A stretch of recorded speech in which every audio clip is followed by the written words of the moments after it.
All right, and we are live. Welcome everybody, and this week's edition of the Sniper and the Pundit presents Top Rope Talk. I'm the sniper, he's the pundit, and we have a loaded show for you today because not only are we going to do in the latter half of the show, are we going to do the usual weekly recap of what's going on in WWE, but for the first part, and just like I can't remember if I did it last week's episode or it was on a few platforms. I've done a lot, in the past week. But we did say that we were going to go back in history and cover the curtain call, and so Oh that's yeah. going to be the first part and everything. And then of course, the pundit's going to give his views on it from the time period. But before we begin, just want to remind everybody to check us out on YouTube, Twitter, and Facebook.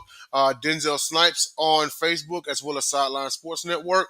Also on YouTube, Sideline Sports as well as on NGBN TV. Also, Denzel Snipes 13 on uh, on YouTube. Denzel Sniper 13 on Twitch, which is going live right now.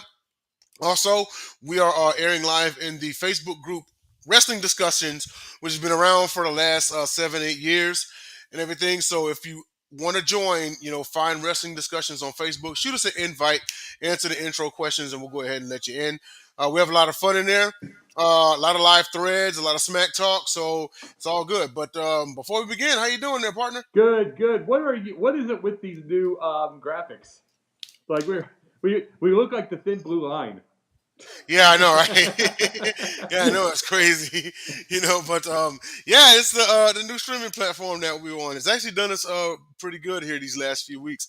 So going ahead and getting started today, and that is taking a look back to May the 19th of 1996, the infamous curtain call, and I call it the precursor to today's reality era.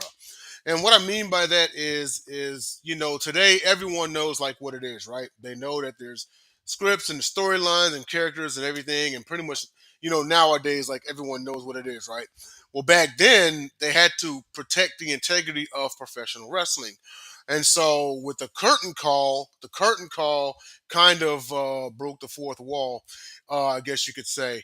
So to those of you all who aren't familiar with it, to some of our younger viewers, so what happened was in Madison Square Garden in May of 1996, it was a house show, and there were two matches. One had Razor Ramon versus Hunter Hearst Helmsley, Triple H, and in the main event was a steel cage match between then WWF champion Shawn Michaels defending against Diesel. Now, at the time period, Razor was a face. Of course, Helmsley was a heel, and then Shawn Michaels was a face. Diesel was a heel. Now, in real life, they're all best friends. The only one who was absent that night was Sean Waltman as he was going through drug rehab, but he would leave for WCW shortly thereafter. Well, Hall and Nash were leaving on their way to WCW, of course. That summer, they would form the New World Order, the greatest stable in professional wrestling history. I know that's up for debate, but I'll die on that note, okay? Um, so, with that being said, um, they were on their way out. And right after the main event was over with, um, so it says here, I'm trying to get the order of events here. Okay, so after the match ended, Razor Scott Hall entered in and hugged Shawn Michaels, and of course that looks normal because they're both faces, right? But then Hunter Hearst Helmsley entered the ring and hugged the both of them, and then Nash came, and then they all group hugged. The infamous footage from a fan in the crowd, and the crowd was like electric because they were like, wow, this is really happening. At the time period, this was the infancy of the internet era for professional wrestling. So pretty much a lot of things came like by surprise, right?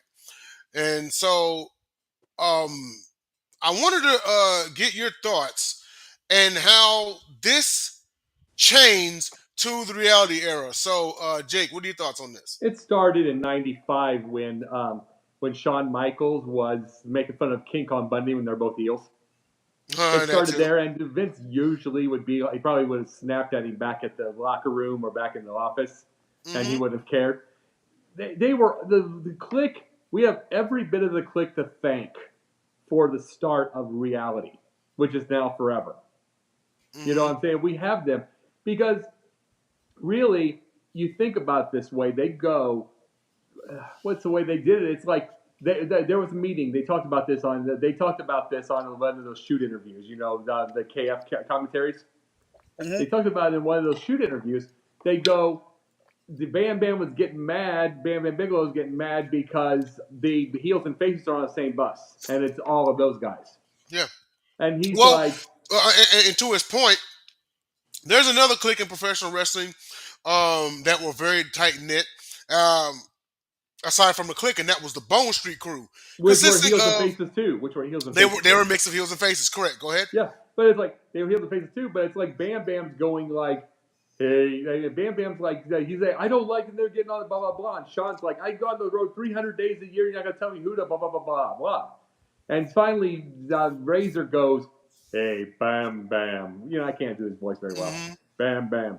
They're why. I mean, you got the same crowd following the buses all over Germany or all over Europe following us, watching the same match for 14 days. They get it. Yeah. And it's like, this is the point that everybody was trying to see. You couldn't have done it to Paul Orndorff. You couldn't have done with all these. You know what I'm saying? You Right. couldn't have done with this thing. You couldn't get it. It's like they got it. It's like if you want anything, they precurse. It's like I don't. As much as Hogan brought in Hollywood, he didn't precursor the Hollywood era. It was just him. Everybody else, Yeah. everybody else that did all of this, they were basically shown that they're performers. Yeah, and you know what? To your point about Hogan, now Hogan may have been the first one to act in movies and consistently, like that. But his entire stick was from superstar Billy Graham. Yeah, yeah. As a But matter of fact, I would say more so Hulk Hogan, the look, okay, but the persona of Hollywood Hulk Hogan, that was carbon copy Billy Graham. no, absolutely, no That was question. carbon copy superstar Billy Graham. And he did wonderful. He did Yep. wonderful with it. And it's like, but no, it's like the big thing. See, but he limited himself with it because he had like 21 movies, and every single one of them. There's a couple of comedies trying to be Schwarzenegger, but other than that, and but I'm just saying though, when he was still going into movies, you still have the idea that there's fights, that there's wars, and he's just getting off the thing. These are the precursor. These guys are the precursor to Kenny Omega. Yeah. They really are. It's like they're not saying they're performers. It's that we're going to beat you in a match, but they are cocky. Yes. They're doing. It's like there's Shawn Michaels face. There's Shawn Michaels facing forced to face a jobber, and then he walks around the ring, runs around the ring, gets into the crowd, does all that stuff, runs around more, then gives him two moves and ends it with these little things, just being snarmy. Yeah. It's like this guy's not in my league. And it's like, see, at least Ric Flair would have done that. At least Ric Flair would have wrestled and gave him a match. He'd True. say this isn't in my league, and then you'd use that thing, but he'd wrestle the match. True. But Shawn was all over me. He was a performer all the way. Absolutely. I mean, look at when you see Shawn every time. I mean, they've had Hogan do it, Undertaker do it. They'll say, "You want one more match?" He's like, "No." Yeah, Yeah. it's like before you get like Harley Race. I mean, in his 70s, still wanting to throw a fist. Uh-huh. I mean, you have the Harley one, still thinking they're the tough guy. Shawn knew he's a performer. Yeah. Yeah, Shawn knew he was a performer. Shawn doesn't. He doesn't hide the fact he got absolutely slammed by Syracuse, beating Yeah. the crappy out of him. That's true. Everybody else in wrestling would have hidden that. Yeah. Yeah, they would have, or they would have made an excuse. He did. He says, "I put on good matches, good choreography." He basically says that every time. He doesn't pretend. See, Hulk Hogan. That's different from Hogan. In fact, Hogan never pretended he was tough, but there's still that thought process of protecting it. Yeah. Yeah. It was. Now, on to our next point, and that is the actions of Vince McMahon. Now, according to the click, Vince McMahon actually he okayed this back in the back area prior to the event itself. Now, Vince McMahon himself said that he was reportedly to have initially given this a tacit approval for a farewell ceremony, quote unquote, but didn't know that it would go this elaborate. But other reports say that Vince McMahon approved it, but he he took it back when he got backlash from other promoters and everything saying, "Oh, what are you doing? You're ruining the integrity of professional wrestling and whatnot." And then that's when Vince McMahon had taken his word back. So Hall, and that's when he deemed that someone had to be punished. So Hall and Nash were leaving. You can't punish them. Can't Shawn punish Michael Sean. Can't can't punish punish Sean. Shawn because he's your champion and your headliner. So Helmsley was the last one to take the fall. He was the one that ended up falling on the sword. But I just wanted to get your thoughts about this because typically what you're supposed to do, and especially when you've got outside sources trying to tell you, "Oh, what are you doing?" Like, I get the integrity of professional wrestling and everything, but it's still sticking by your word. You went against your people and had to punish somebody. And we talked about, Triple H's comeback, and you said, like, hey, at the end of the day, he's still performing and making money. It wasn't a real punishment. I get that. You elaborated that last week. But now this is just the point of sticking by your word and backing up your guys. You see what I'm saying? Absolutely. And the thing about it, here's the thing: human beings tend to go with the peer pressure. They always do. It's like the vast majority do. Vince is no different. Like, I'll give you an example of the thing though. It's like they talked about the whole. Remember that skit they did in WCW with, with the NWO pretending they were the Horsemen, and Kevin Kevin's playing Arn Anderson with the Yeah. big beer gut and all that kind of stuff, and that was admitted by both Kevin and him, and that was Arn Anderson's cooler. Hmm. So Arn knew everything that was going to go happen, but because his wife threw a fit that it made them look like fools, then he gets pissy about it. Uh-huh. And it's like you have to have a spine of steel to not care when that many people are jamming on you. Right.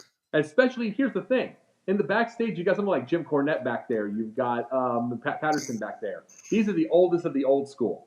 Right. It's like Chief Jay Strongbow's back there, oldest of old school. They're like, see, even 5 years later, this wouldn't have even mattered. I'm not even saying because of people knew. I'm saying because look who the people were back in after 2000 that were even either helping or in the background. It was like Dean Malenko. Arn was Yeah. helping. Guys that were getting the thing. You know what I'm saying? Arn started in '83, just before the Hulkamania era. Right. So things were starting to change with the territories. You know what I'm saying? Hmm.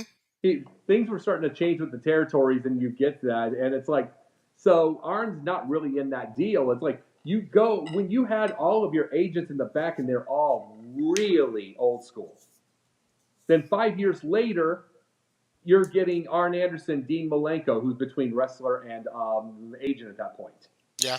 You get everybody that's everybody. I mean, who started to everybody's completely different. It wouldn't have mattered 5 years later, but it just mattered what that was. And Vince just didn't want to take the beating from the back. Is why he did something like that. And if he would have just let them all go, he probably had people walk out. Yeah. And it's a tough thing. The Shawn Michaels thing. Jim Cornette says I would have fired him. Jerry Jarrett wouldn't have. Hmm. Jerry Jarrett wouldn't have. Jerry Jarrett was the. I mean, you got to realize Jerry Jarrett was the one that they were going to give the keys to for the whole thing if Vince went to jail. Now, I will say this much before Yeah, you continue, and that is the wrestlers actually had it in them to revolt. You remember when the yeah, Montreal Screwjob happened? yeah. Did you know that Mick Foley quit WWE for one night when One that night, happened? yeah, yeah. He quit, but he came back like a night or two later. But he Well, did. He quit well, that WWE was because of emotion. the screw job. Well, that's emotion. It's like you're not going to get any. You're thinking about it. You're pissed off, but you're thinking about it. Well, if I've got another kid after that, and remember, he'd have another kid later. Hmm. And then I had two kids on the one was on the thing. I think he had four kids. And then you get and then you get what do I go do? Well, the Japan's not paying like it used to. Well, yeah, but that kind of thing. Yeah, It's you like could go I back to think WCW, but you'd be back on the same. You yeah, had bigger profile matches, in yeah. WWF. You could go back to WCW, but you'd be back on the lower mid card again. Yep, and it's like so you're just saying, and so that's just emotion. Emotion happens, Yeah, but but those are the things. It's like I said, I bring this back up to Jim Cornette. This is the thing. There's things we agree with, and there's things we're not agreeing with. It's like he says he would have fired Sean if something like that, or all four of them. Jerry Jarrett wouldn't have. yeah, Like I said, Jerry Jarrett was the one that was going to take the keys yeah. if the Vince went to jail. And the thing is, when you had a guy that you just picked up for somebody who just ran a business, that was Jim Cornette. Yeah. He didn't run out of business. He didn't run out of things. He ran it. He let it down because he wasn't going to make any extra money for the next couple of years. He just went on his own. So he knew what he was doing. You could have just handed it to him, but no, he didn't hand it to him. He Right. handed it to Jarrett. He was going to hand it to Jarrett because those are the kind of decisions that a guy like him would have made. He would have thought about it, and he wouldn't have fired those guys. That's true. But but that's the thing. And when you have a big, Jim Cornette's thing, you have a small business, you got a few buildings, you got to get some ads, you got to get all that.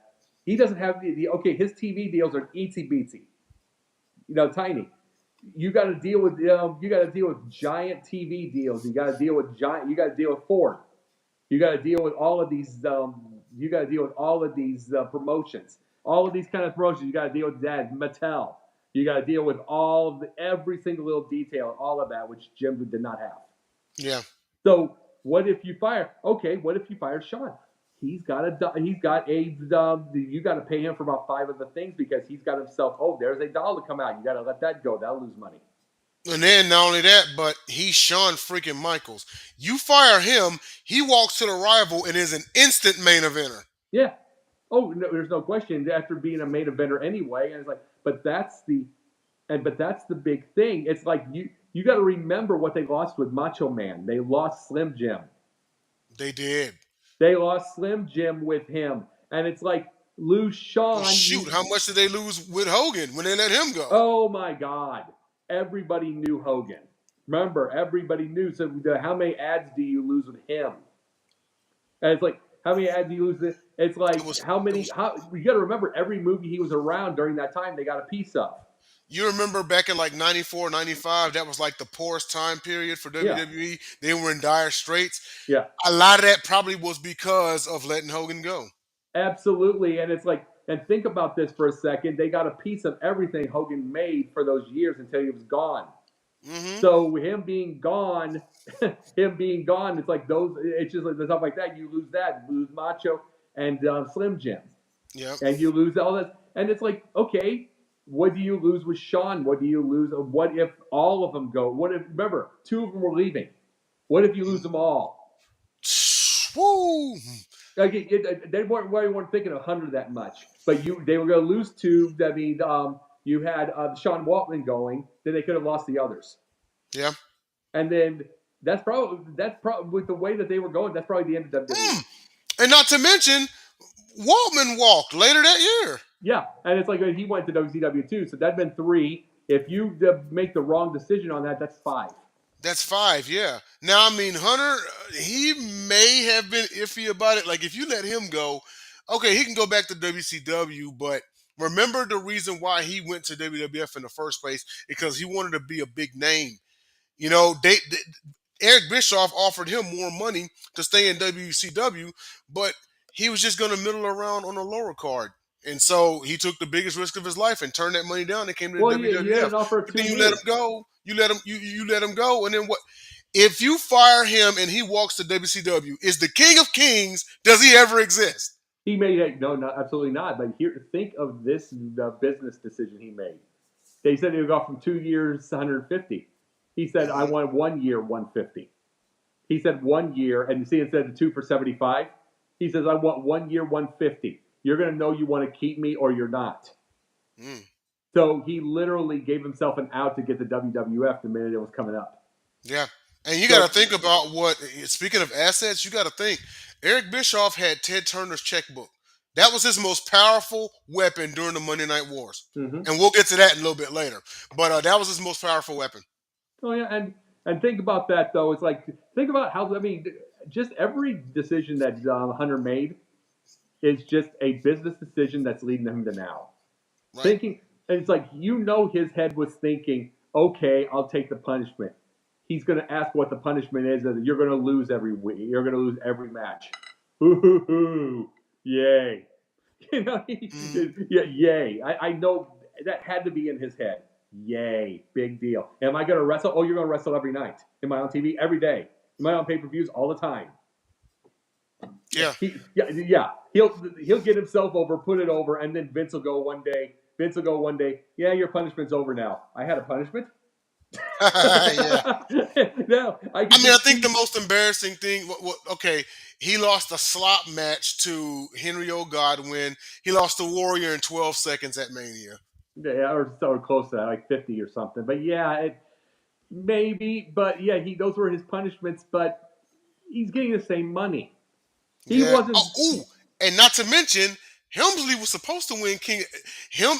Okay, Hunter Hearst Helmsley Yeah, is responsible for Austin 316 indirectly because Helmsley was supposed to win King of the Ring 96. It was part of his punishment why he didn't win, yeah. but he But won in 97 anyway. Brett, no, but I'm just saying that Scott Hall said it himself. Bret Hart they called him the $400,000 champion because all he wanted to do is get the sharpshooter. Yeah. All he wanted to do is get the sharpshooter on somebody and win. And it's like, and see, you know what that makes him? That makes him a way less smart Hulk Hogan because Hulk won every match, but look at his money. Yeah. Look at his money. It's like look at the. I mean, I will bet you over his career and life if he didn't spend a dime, he'd be over $1 billion. Yeah. If he didn't spend a dime, if he would have done the Jay Leno thing, he'd been over $1 billion. Just all of the money he would make, all of everything. Hogan, absolutely. Oh, if he didn't spend a dime, didn't have the kind of if he would have had the wife, if he would have had a good wife that was watching money like a hawk, oh, he'd be a billionaire. Yeah. Oh, No, there no, no. isn't. I would agree. Yeah, and it's I like, agree totally. but Bret Hart was okay. I just want to pin them and get all that. He wasn't thinking like that, and then Goldberg happens. Yeah. Well, I, also you got to think Bret Hart was not.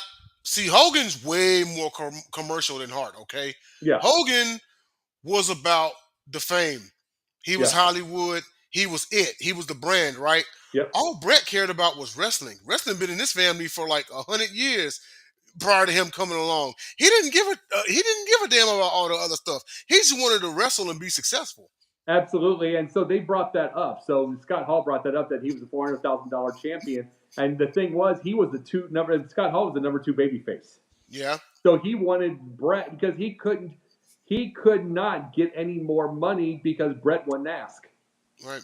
So it's like they call it favored nations. Yeah. They got that in WCW. You know what favored nations is?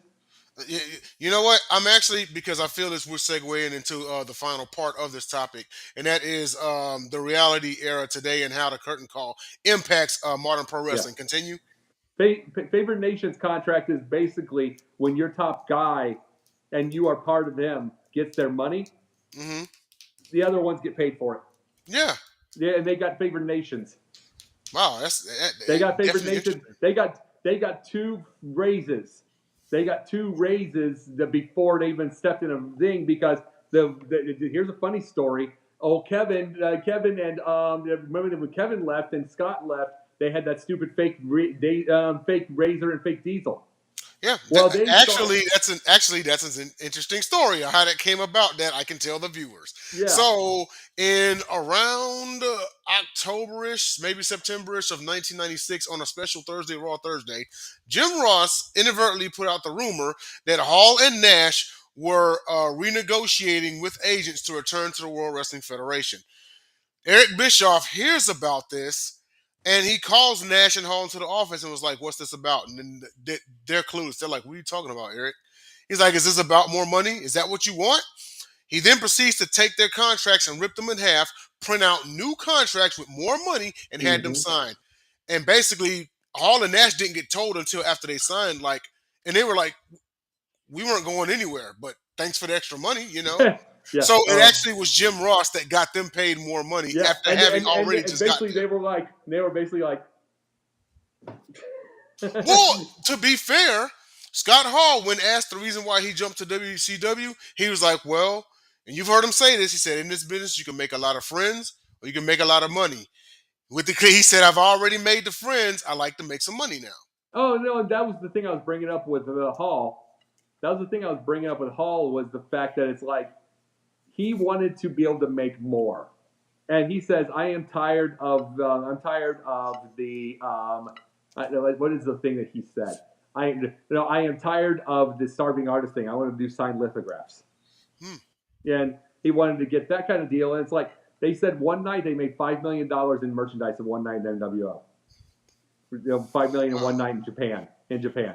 that's And it's crazy. like you can just, and this is during a time, and this is during a time that WWF is struggling, and, but this is the time that they're struggling, and it's like, and this is what, and think about this where this goes.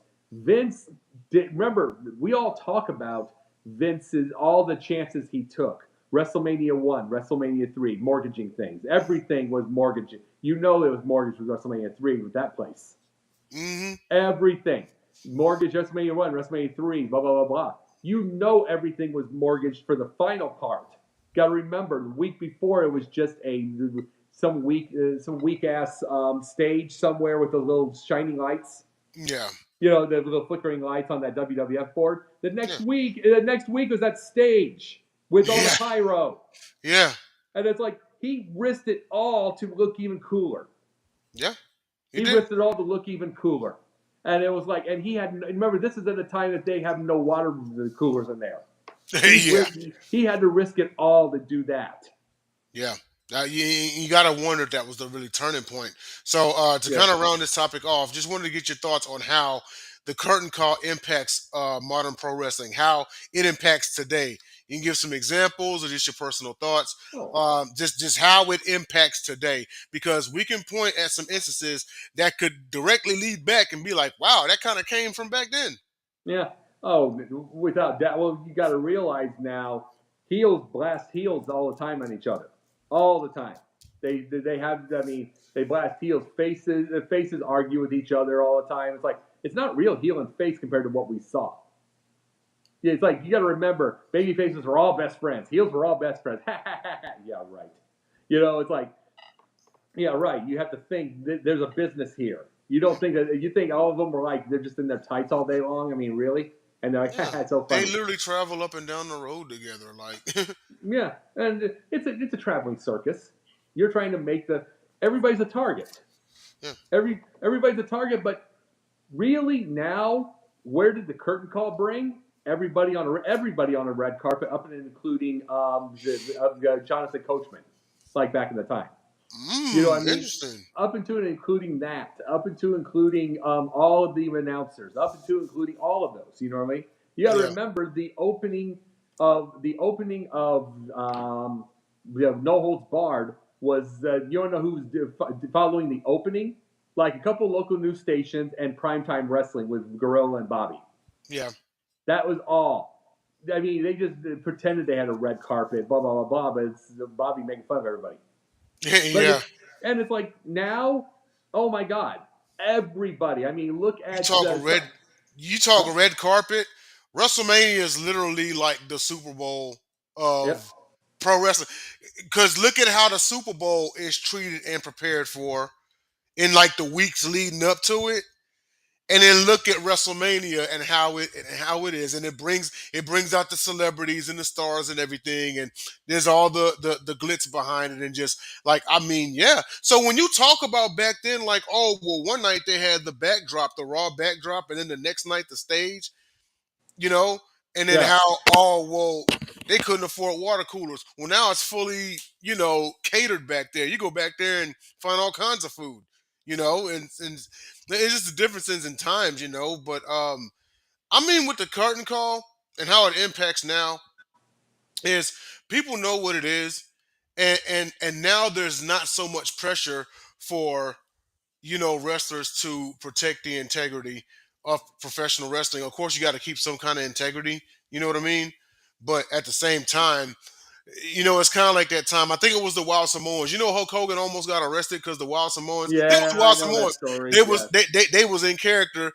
They really know how to speak English, but their character don't know how to speak English. They got right. pulled over, and the guy, like, you see Yeah, what I mean? have to call a So gorilla to get him out of there. exactly, and then there's one of my favorite. This is probably one of my favorite heel jobs of all time, Doctor Death, David Schultz. You know, Doctor D, Doctor D. oh Yeah, Doctor D, yeah, Doctor D, yeah. when Vince McMahon went over to his house and he lets a round off through the roof in the mid interview, and Vince McMahon's calling him an idiot. Then you had real cops show up to the arena to arrest him on suspicions of spousal abuse and child abuse.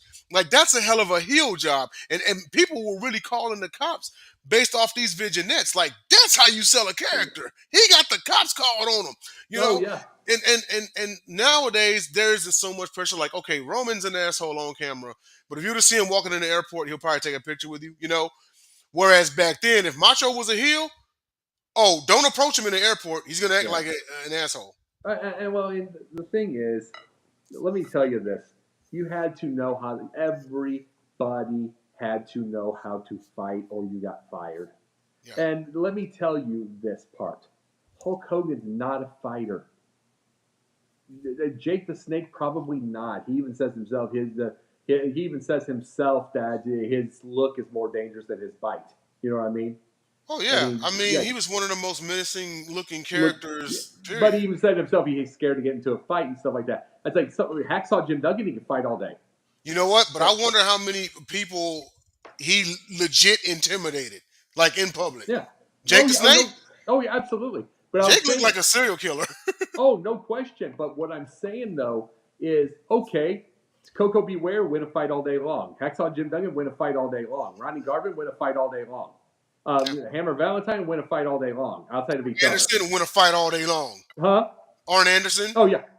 All day. It's like, These were the guys you didn't want to meet in the bar on the wrong yeah. end of Yeah, but here's the thing: Shawn Michaels wasn't a fighter. Hulk Hogan's not a fighter, and you were getting more and more of those years. Okay, Paul Orndorff was a fighter, yes.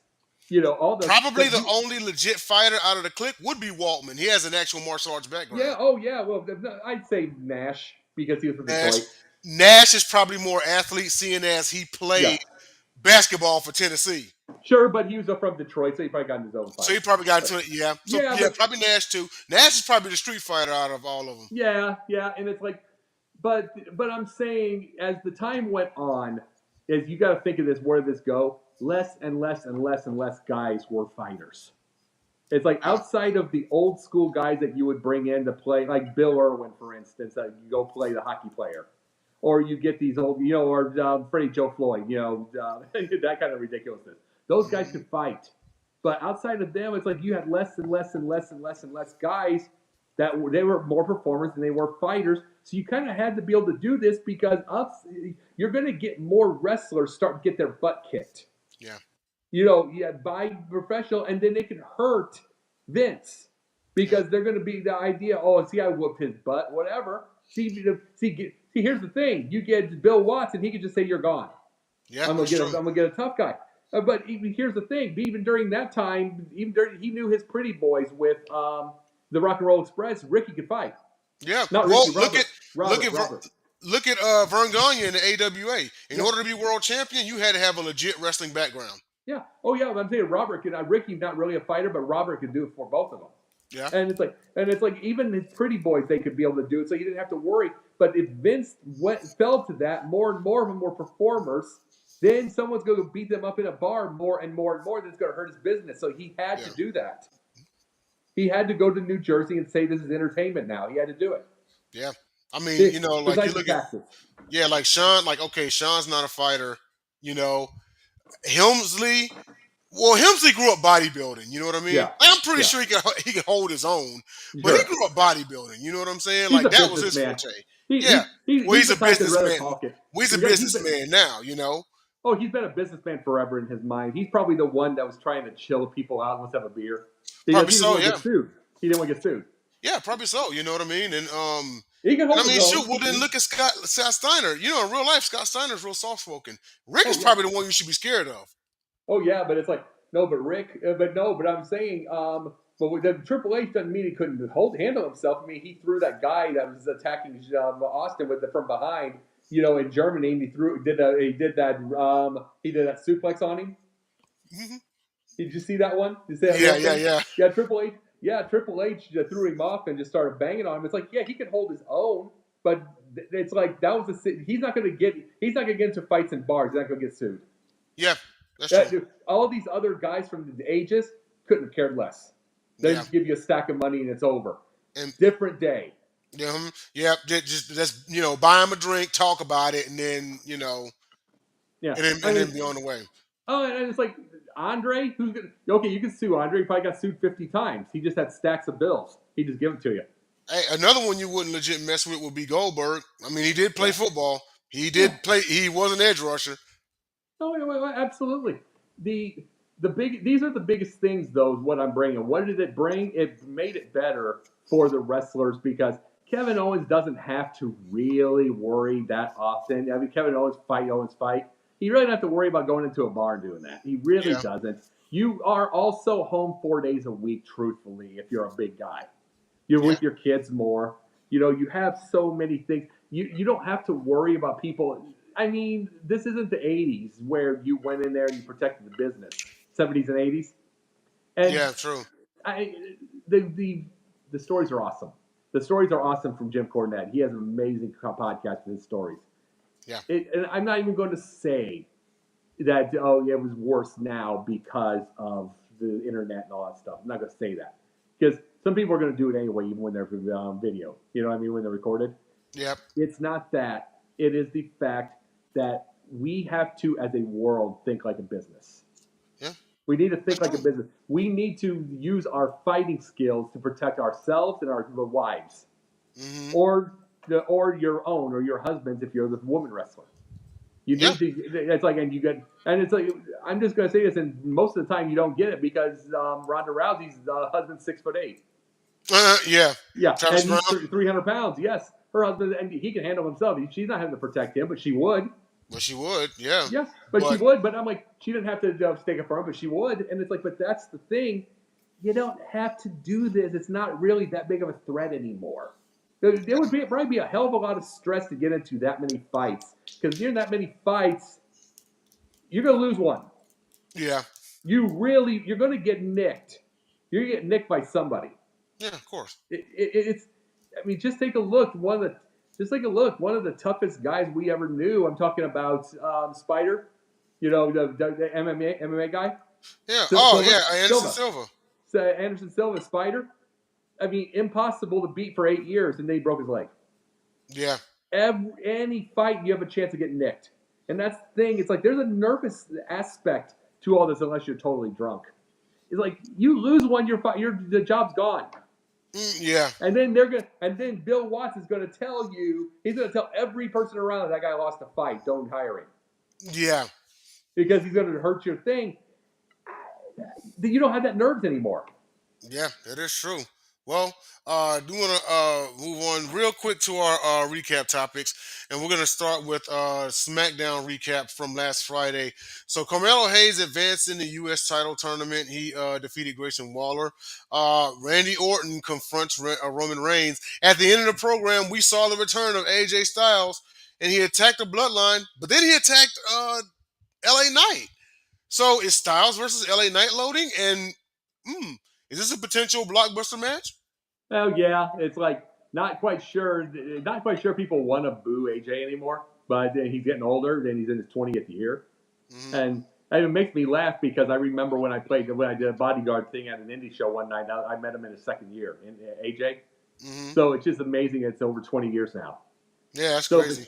I mean, but the thing about this is you think about something like this. It's like I don't know if they want to boo him anymore, but they did what they did. And it's going to be an amazing match. But did you see how enormous Randy Orton is? Yes, he gained He he gained powered 20 to them. 30.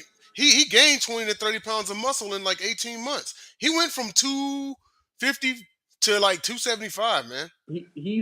He emphasized his height. Yeah. You don't realize the dude's probably 6'7", and 6'6" or 7 So has to be. speaking of which, and you make the comparison all the time, put Orton in AEW. Oh, oh, oh my God! I mean, Edge looks like a gorilla there. Yeah. Edge does. Edge was middle of the class of size when he was in WWE. He looks like an absolute monster. Yeah. Yes, it looks like a monster there. It's like I mean, the ring is shorter, so he's looking up here. Randy would Yeah. look like Andre the Giant. Yeah, he would. It's, and here's what's funny about Randy. People underestimate this. Randy's probably 3 inches shorter than Andre's final size, about 6'10". Hmm. He Final literally size. final size, yes. Yeah, right before his death. Yeah. Yeah, he was probably about 3 inches short, which means if it would have been that thing, he'd be looking at his chin right now. Yeah, that's crazy. That's a big man. Orton's huge. Yeah, Orton is huge. Yeah. You yeah, know, that's large, and that's the crazy thing. He towers. He towers the. Let's see. I'm trying to think of this. He towers Roman. Mr. Roman. Yeah, he does. He towers Well, Roman. He towers Roman. Roman's 6'3". But I mean, that's what I'm saying. He towers the thing. And Roman's a big boy. Oh yeah. Have you seen Jacob Fatu, by the way? Yeah. Oh my, Jacob Fatu's gonna look. There's people that are saying get rid of Solo Sikoa, put Jacob Fatu. Why? Both of them are Why? awesome. What for? Exactly. It's like Jacob Fatu and Solo Sikoa need to be a tag team champions immediately. Those are. I mean, because okay, Roman's 6'3", right? Yeah. But outside of Roman, those genuinely aren't real tall guys. Yoko was maybe 6'1". The Usos, they're probably 6 even. Yeah. Solo is probably like 5'11", 5'10".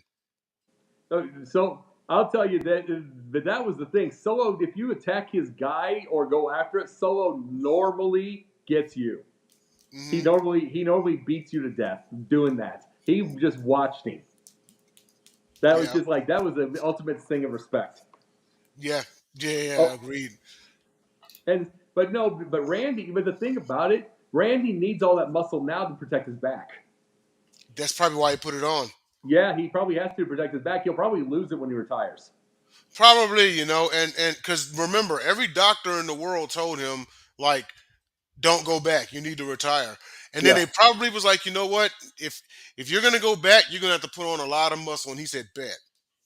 Yeah, absolutely. But it's like, but no, Randy, this is his best face work ever. Excuse me. Bless you. This is his best face work ever. I'm not going to count Matt Riddle. Sorry, no. That was goofiness. I am not a Matt Riddle fan. It's like decent in MMA, but I am not a Matt Riddle fan. That was not. This is the best babyface work ever because for once they're not trying to make him smile. He's still deadly. Yeah. It's like this is what my point I constantly make about baby faces. Quit trying to make them. Maybe it's because Vince is not around as much anymore, but they're dangerous. Yeah. You can be dangerous and get a cheer too. Mm-hmm. It's why do you? I mean, you got to realize Loki on the Marvel movies. Loki, they turned him from an absolute bad guy to his own show as a babyface. Yeah. I mean, it's like just by a story. So those little things that those are the little things that you think about. Bad guys can turn good subtly. Of course. You can still be dangerous. Austin did it. Yeah. And he didn't change anything. No, he didn't. Well, the funny part is he didn't change anything because he still attacked everybody, faces and heels. The crowd just resonated with it. I think a lot also of what a lot that got Austin over was the fact that, believe it or not, he was an everyday man. He drank beer, he swore, and let's face it, we all have wanted to kick our boss's ass at one point. Austin would make it enormous to this day now, and the reason being the economy's even worse now. Yeah, and it's like not to mention, okay, so you take another celebrity and they could take vacations to like various foreign lands, right? And they can go to exquisite parties that cost like $1 million to get in, and all of this stuff, right? Yeah. Once again, Stone Cold, the everyday man. He hunted. Yeah. He fished, drank beer. Everything he did was just what a regular man would do. He just happened to have more money than, but he dressed like the everyday man. You didn't see him in like, $5,000 suits or anything like that. Like he was not a money guy like that. No, and it's like, and thinking about this, I mean, now these day and age and stuff like that. I've heard his podcast himself. He had sponsored for like wine and just did different things like that. So he's kind of chilled out. But oh yeah, of course. Yeah, he's chilled. But we all do when we get older. You chill the thing. But the biggest thing about this is there's that thought process of that guy. You remember Warren Buffett, over 90 years old. They love him for having the same house since the 1950s. Hmm. People just love a rich guy that doesn't want to spend their money. Yeah, that's You know, true. they have enough. They'll give it to the right guy, or they'll give it to somebody. You know, they'll give it to the one that needs it. But they have all in the world, Yeah, they and do. it's like you could see Austin giving about 20 to some homeless guy or whatever. Yeah. You could see that. You know, it's like, hey brother, hey buddy, you know, that kind of deal. You know, it's just like full on thing, and it's like, and probably in jean shorts. Yeah. You're probably in jean shorts and or jeans or something like that, and it's like, or if it's wintertime in a hunting coat. Yeah. Pretty much. Yeah, it's I. But that's the thing. It's Austin would be the one that would get it over now. It still would. It's the only thing from the old days that could get over still. Yeah. Yeah. Absolutely. Because Well. the economy's worse, and people are still pissed at their bosses. And we all want it. I mean, I like my boss now personally, but I've had times where I just wanted to wipe him out too. You know what I mean? Yeah. Yeah. Yeah. Yeah. Of course. Yeah. Yeah, But want to go to our Raw recap from last Monday. So, well, the decision is in, and Punk signed with WWE Raw, which probably comes as no shock to some of you. And he also announced that he will enter the Royal Rumble match. Rollins came out there and confronted Punk. Drew McIntyre defeated Jey Uso. So, what are the odds seeing Punk wins the Men's Royal Rumble match in 2024? nah, we'll see. I just think this is where I get mad at writers because you get lazy like that. I think the company gets lazy at the idea and they're afraid what they'll do. Why not put, like I said, why not put Punk in NXT and just be able to do that? Of course, he wouldn't be a natural NXT guy. It wouldn't be Swerve Strickland. You know what I mean? It Mhm. wouldn't. That it wouldn't be. I mean, it wouldn't be any of these guys that have been there. It wouldn't be that guy that would win it. But you could still say this is the first NXT guy ever. You know, Yeah, just true. and yeah, they would just it just promotes the brand. But I'm like, to me, a lot of what the writers. This is why I don't like writers in WWE. I think they're lazy. I think that I think you're missing a Pat Patterson. I think you're missing. I mean, Bruce Pritchard's got to do more now than he used to. But you're missing that around. You're missing that around the table at the pool type of imagination. True. Where you're missing that, where you got to realize they're having some fun. Someone gets pushed into the pool at one time or other, and you're having the thing. Oh, I've got myself an idea and everything. You know what that came from? That came from the 1-2-3 Kid beating Razor Yes. around that pool. You know, around that pool and getting all that kind of stuff. And it came with ideas. Imagination, just a little bit. Just a little bit of imagination. It's like, why couldn't they promote their brand, say CM Punk's the first NXT champ? The Yeah. NXT Royal Rumble champ. It's like Mm. there's not a lot of imagination because they're too afraid. They're always too afraid of that next thing or that rating point or whatever, or that how many people aren't watching PLEs or whatever. But you got to take a shot here. Yeah, yeah, yeah. You do. You do have to take a chance at some point. Yeah, Well, last topic, and that is our weekly finish or DQ. So we're gonna go back to the click here for just 1 second, and sure. here's our finish or DQ. So finish or DQ. Had Nash and Hall remained in WWE, never went to WCW, WWE would have won the Monday Night War sooner rather than later. No, they'd be out of business. They'd be both of them would be both. Maybe it's Star, but it would be you have your comeback and stuff like that. But I'm saying both of them would because the WCW would have been even worse. They'd probably go first, but you got to remember WWE had to follow WCW's lead. Yeah, that is true. They had to follow that lead.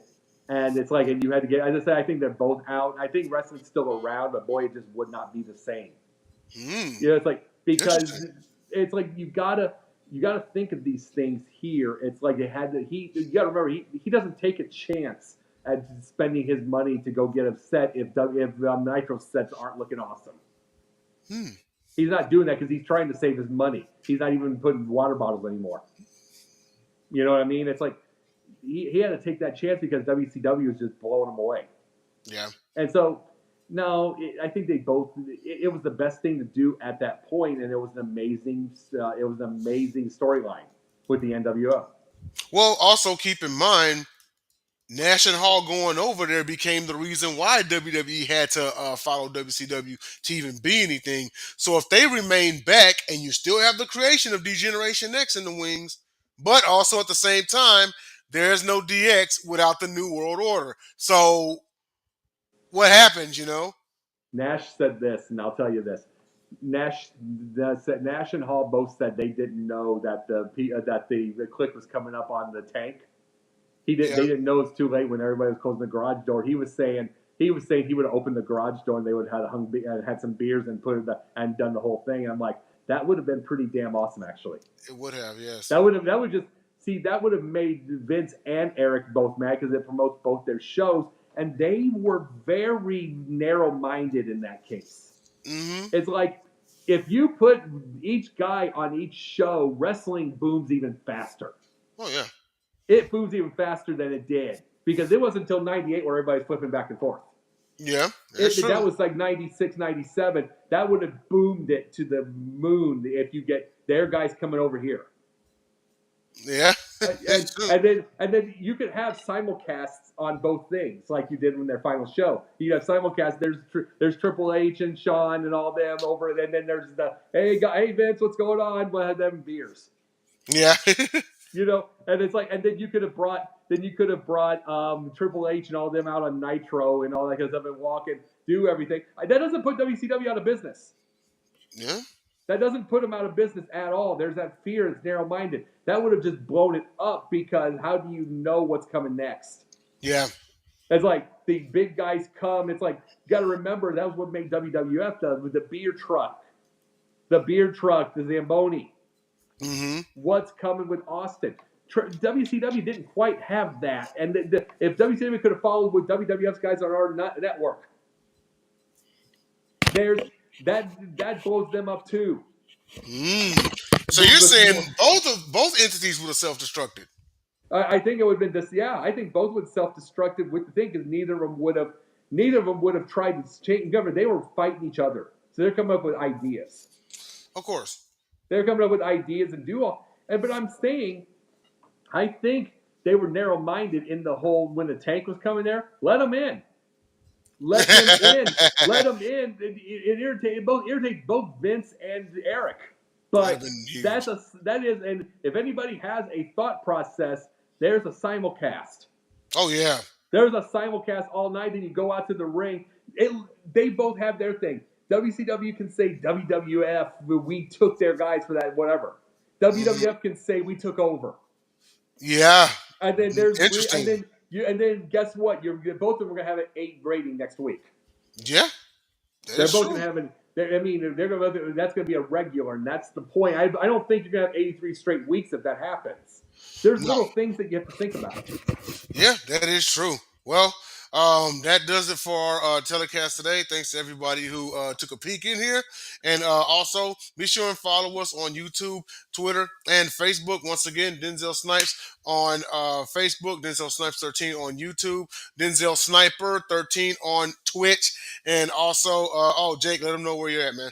Oh yeah, Sundays you and I are on the South Florida Tribune for Professor and Pupils.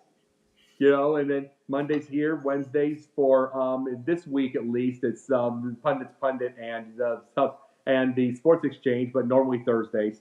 And then every once in a blue moon, I'm off the bench for Gauntlet. All right. And hey, and for the pundit, I'm the sniper. And thanks to everybody for tuning in. Also, follow us on YouTube at Sideline Sports Network, NGBN TV as well. Check us out on there. And for Jake, I am Denzel Sniper. We will see you in 7 days. Later.